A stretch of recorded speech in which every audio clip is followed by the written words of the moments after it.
አንዳንድ ሰው በጣም ሲጸልይ ይገርማቸዋል። ለእግዚአብሔር ስል ለራስህ ነው ለራሴ እኔ በጸልይ ለራሴ። አንዳንድ ጸሎታውን ስትመጡ ብዙ ነገር አይዛችሁ ሊያስቀር የሚችል ውጊያ ምናምን አይጠፋም፣ ክፉ ሰው አይጠፋም። እንዲሁም ደግሞ የወደቀ ዓለም ስለሆነ ደግሞ ኮራፕትድ ነው እንትኑ የሆነ ነገር ቸጉታ ስትመጣ ምንድነው እያሰብክ የምትመጣው? እኔ ለጌታ ስል እንትኑንም ተውኩት ለጌታ ስል። ከዛ መጣ ስትንበረከክ አባቴ ዛሬ ብቀር ኖሮ ትላለህ። ውለታው ይጠፋብሃል።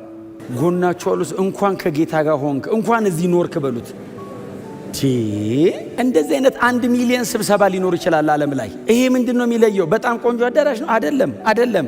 ለቸርች ጥሩ ሊሆን ይችላል፣ ወንበሩ በጣም ላይመች ይችላል። እሱ አይደለም ልዩነቱ። የምንወደው ሰው አጠገባችን አይደለም። መንፈስ ቅዱስ አለ መሃላችን።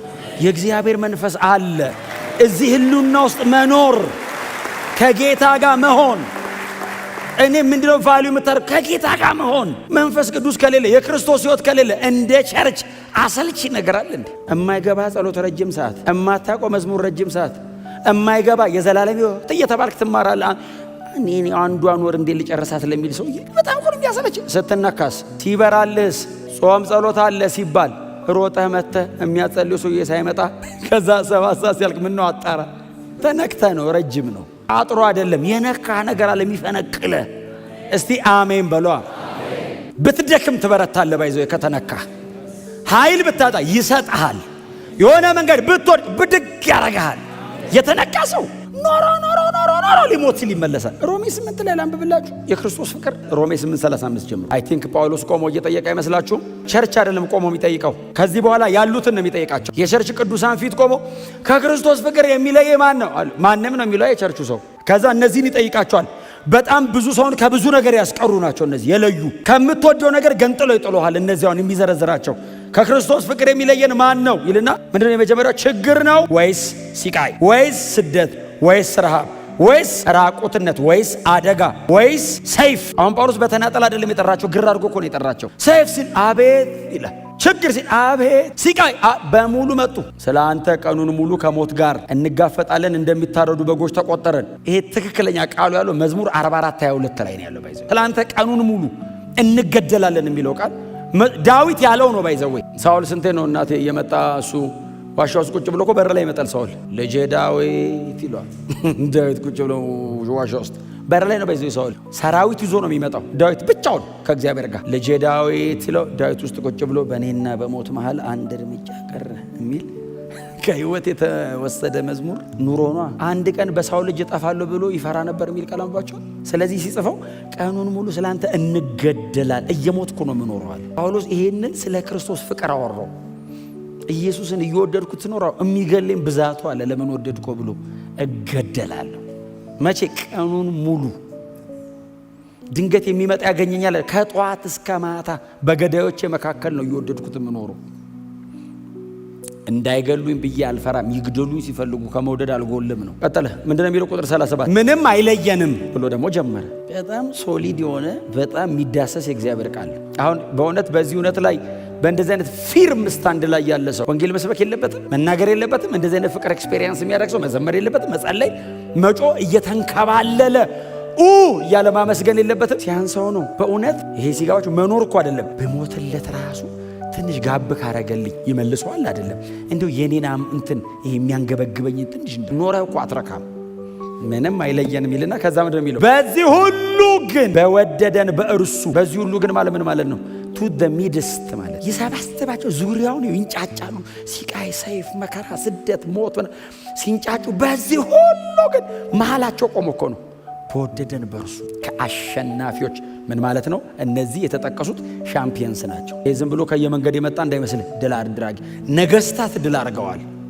ሂሮስ የተባሉ ሰዎችን አንበርክከው ብትንትናቸውን አውጥተው ያውቃሉ። አሸናፊዎች ናቸው። ቁጥር 38 ደግሞ ይዘረዝራል። ደግሞ ቁጥር 38 ደግሞ ሌላ ነው። ይኸውላችሁ ሞት፣ ከዛስ ህይወት። አሁን ሞት እኔ አላውቅም፣ ጳውሎስ ግን ያውቃል። ሞቶ ነበር ይላሉ። ሲሞትም የሄደው እዛ 3ኛ ሰማይ ነው ደርሼ መጣሁ ያለው። ስለዚህ ሞትም ቢሆን እዛው ያደረሰኛል እንጂ አይለየኝም። ሲሞት ሄዶ የመጣው እዛ ነው።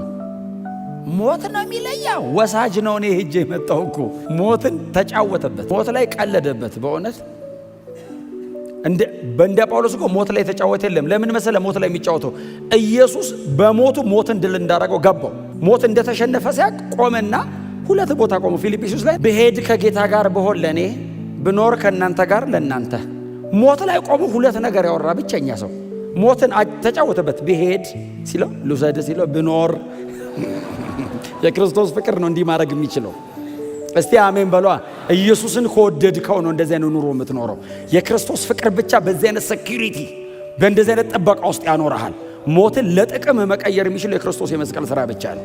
መከራና ሲቃይ አይደለም። ሞት ራሱ አገልጋይ ይሆናል። በጣም ብዙ ሰው ደንግጦ የሚፈራው ነገር ጳውሎስ መጠቀሜ ሞት ነው አለና ከዛስ ሕይወት የሚለው የዚህ ዓለም ላይ ያለው ዌልዝ ነው። ባይዘው በጣም ሰው የሚጓጓው ነገር እሱ ቢኖር ሊለየ ይችላል አይችልም። የዚህ የመከራ ጥልቀት ብቻ ሳይሆን የከፍታም ጫፍ ሕይወት ነው። መላእክት የሚያውቃል እዚህ ውስጥ ከእውቀት በዘለለ የምታውቋላችሁ ነክታችሁ አይታችሁ ዳሳችሁ ሰላም ብሏችሁ። ጳውሎስስ ያውቃል። ብዙ ጊዜ ታስሮ ይመጣሉ፣ የሆነ ነገር ያደርጋሉ፣ አይኑን ይከድኑበታል ምናምን። መላእክት ነው ይልና ከዛስ አጋንንት ነው ይላል።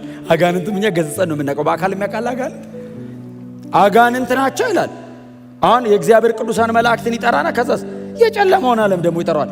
ርቀቱን ይዩት እስቲ። ርቀቱን የሁለት ኪንግደም ጉዳይ እኮ ነው የሚጠራው። መልአክ ይልና ቅዱስ፣ ከዛ አጋንንት ይልና ርኩስ። በዚህ ሁሉ ኤክስትሪም መካከል ከክርስቶስ ፍቅር አልወጣም ይላል። ምን አይነት እርግጠኝነት ነው! የጌታ የማዳን ጉልበቱ ምን አይነት ነው ያለው ይላል። አሁን ከረንትሊ አሁን ፕሬዘንት አሁን ያለው ይላል በሱ ዘመን። ከዛ የሚመጣው ምን ማለት ነው? ዲስከቨሪ ያልተደረገ አሁን አዲስ የሚመጣ ካለ እኛ ያላየ ነው። ሰለሞን በርግጥ ምንም የለም ብሏል። ሰለሞን ምን አለ? ምንም ያለውና የሚመጣውም ቢሆናል። መክብብ አንብባቸዋል። 5 ጊዜ ነው ከንቱ የሚለው። ከንቱ የከንቱን እኔ እንደዚህ አሁን እኮ ጥሩ አይደለም ልክ አይደለም ቢል ጥሩ ነበር። ከንቱ የሚለው ቃል ጥሩ አይደለም ራሱ። አሁን ሰው ከንቱ ካለ የሆነን ሰው ጦርነት ነው የሚነሳው። ባይዘይ ልክ አይደለም ቢለው ችግር ከንቱ በጣም ከባድ 5 ከንቱ ናት አላት እቺን ዓለም እና ያለው ይሄድና ተመልሶ ራሱ ይመጣል አለ። እንደ ወንዝ ነው አለ። ወንዝ ራሱ ይሄድና ራሱ ነው የሚመጣው አለ። ወንዝ እንደዛ መሆኑን ያነበብኩት መክብለ ነው። ዝም ብሎ መሄድ ነው የሚመስለኝ። ወንዝ ለካ በስራ አድርጎ ተመልሶ ራሱ ነው የሚመጣው። እንደዛ ነው አለ። እንግዲህ መክብብ ላይ መገለጥ እኮ ነው የሚጽፉት ሰዎቹ። ሰውየው ባይዘ ከፀሐይ በታች ያለውን በሙሉ አወቅኩት አለ። ከፀሐይ በላይ ነው አዲስ ነገር ያለው አለ። እግዚአብሔር ነው እኮ ነው ልጁ ነው። ከዛ በታች ያለው እኔ ያላየሁት የለም አለ። ወርቅ እንደ ድንጋይ ነበር በእኔ ዘመን አለ። እርካታ ሊገኝባቸው የሚችላቸውን ነገሮች በሙሉ ቱ ዘ ማክሲመም ሄጄ የፈለኩበት አለ። የለውም አለ። ምንም ባዶ ስትደርስበት ድካም እና እንደውም ጎበዝ ኮንካው እስክታረጅ እንዳጠብ በጉብዝና ወራት ፈጣሪ ብታስብ ይሻላል። ለምን እኔ አለ ደከምኩ አለ፣ ፈለኩ አለ። የፈለኩት ደግሞ ዝም ብዬ እንዳይመስላል እግዚአብሔር በሰጠኝ ጥበብ ነው የፈለኩት አለ። ኢቭን እኮ ሰውየው እኮ የፈለገው በጣም ጎበዝ ሆኖ አይደለም፣ በተቀበለው ዊዝደም ነው እግዚአብሔር ጥበበኛ ያደርገው። በዚህ ጥበብ አለ ሞከርኩ አለ። በመጽሐፈ ምሳሌ እንዱና አንብቡት። ሰው ምን አይነት እንደሆነ ሰውየው። አሁን ሰለሞን የማያውቀው ጉድ አለ እንደ መጽሐፈ ምሳሌ። ጎበዝ ያውቃል፣ ጠቢብ ያውቃል፣ በጣም ሰነፍ ያውቃል። ስለ ሰነፍ እኮ ምን እንደ መጽሐፍ አይደል? ሰነፍ ባልጋው ላይ በር በእንትኑ ላይ እንደሚሄድ ነው ይላል። ሰነፍ ባልጋው ላይ ወዲህ ይላል አለ። በር እንዲህ አይደለም የሚለው። ልክ እንደ በር እንትን ሰነፍ አልጋ ላይ እንደዛ ነው የሚንቀሳቀሰው አለ። ሰነፍን ሙቀጫ ውስጥ አስገብተህ ብትወቅጠው ስንፍናው አይለቀውም ይላል። አፈራርሰ መልሰ ብትሰራ ሰውየው ፈራርሶ ባይዘ ስንፍና አለ ላዩ ላይ ኤሌመንቱ አይሄድም አለ። ህይወት እንዲህ ቢሆን እንዴት ጥሩ ነበር። ስንፍና እንደዚህ መጠንከሩ እግዚአብሔር በሰጠው ጥበብ ነው። አልቆ ከንቱ ነው አለ። ስለዚህ ጳውሎስ ምንድነው የሚለው? ያለው አለ ነው የሚመጣው ህይወት ነው። ከዛ ሞት፣ ከዛ ደግሞ ምንድነው የሚለው? ማንኛውም ኃይል ይላል። ማንኛውም ኃይል ባይዘው ትልቅ ቃል ኖርማል ቃል እንዳይመስላችሁ። ማንኛውም ኃይል የሚለው ከእግዚአብሔር ኃይል ውጭ የሆኑ ኃይላትን ነው። ኃይል ማለት ኢትስ ሲስተም ነው። ኢትስ ሲስተም ዝም ብሎ ፓወር ማለት ብቻ አይደለም። ኢትስ ሲስተም ፖለቲካሊ ኃይል አለ፣ ሶሻሊ ኃይል አለ። በጣም ብዙ ናቸው ባይዘው። የአጋንንት ኃይል አለ ከእግዚአብሔር ኃይል ውጭ። ምክንያቱም የክርስቶስ ፍቅር የእግዚአብሔር ኃይል ነው። ምንም ኃይሎች ተሰብስበው ከዚህ ኃይል አይበልጡም ነው። የክርስቶስ ፍቅር በመስቀል ላይ የተገለጠ የእግዚአብሔር የማዳን ጉልበት ነው። የእግዚአብሔር ኃይሉ የተገለጠው ክሮስ ላይ ነው። ቀጥሎስ ሪዘሬክሽኑ ላይ ነው የትንሣኤ ኃይል። ከእግዚአብሔር ኃይል ውጭ ያሉ ኃይሎች በሙሉ ተሰብስበው ይህንን ኃይል አያክሉማል። ግን እንዲህ ዝም ብሎ የዋዛ ኃይል እንዳይመስልህ። ሰውን ለማድከም የሚጠቀመው የአጋንንት ኃይል አለ። ለማሳበድ ዕድሜውን ለመጨረስ ዓለምን ለመግዛት የሚጠቀሙት የአጋንንት ኃይል አለ። ዓለምን እኮ ዶሜን ለማድረግ እንዲህ ለመያዝ አናቱን ለመያዝ እኮ የሚጠቀሙት እኮ ኃይል አለ። የትኛውም ኃይል አለ። በጣም ከባድ ቃል፣ በጣም በጣም በጣም ከባድ ቃል። ከፍታ፣ ጥልቀት፣ ከዛ የትኛውም ፍጥረት። የትኛውም የሚለውን እናንተ እጅ ላይ ያለው ምንድን ነው የሚለው? የትኛውም ፍጥረት ሳይሆን ልዩ ፍጥረት። እና ልዩ ፍጥረት አላውቅም። አሁን እኛ የምናውቀው ሰው በጣም ትንሽ ስለሆነ ጭንቅላቱ በጣም ትንሽ ነገር ነው የሚያውቀው። እጅግ በጣም ግዙፉን እግዚአብሔርን በጣም በተገለጠለችልን መጠን በጣም ጥቂት እናውቃለን። ከዛ ውጭ ቅዱሳን መላእክት እናውቃለን። ከዛ አጋንንት እናውቃለን። ከዛ ውጭ ሰው እናውቃለን።